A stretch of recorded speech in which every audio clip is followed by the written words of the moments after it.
Bună dimineața, Doamne ajută! Fiți binecuvântați! Helicobacter pylori este o bacterie care trăiește în stomac.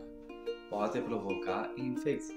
La început, persoana infectată cu Helicobacter pylori nu prezintă simptome, însă, un timp, bacteria duce la declanșarea ulcerului sau a gastritei. Știți foarte bine, persoanele care aveți mult stres. În acel moment, când stomacul persoanei infectate a suferit deja leziuni, aceasta poate resimți durere abdominală, arsuri, balonare, pierdere în greutate, senzație de greață și febră. Dacă te confrunți cu aceste simptome, scrie-mi un mesaj în privat și eu îți fac un plan personalizat în funcție de vârstă și greutatea ta, bazat doar pe suplimente naturale.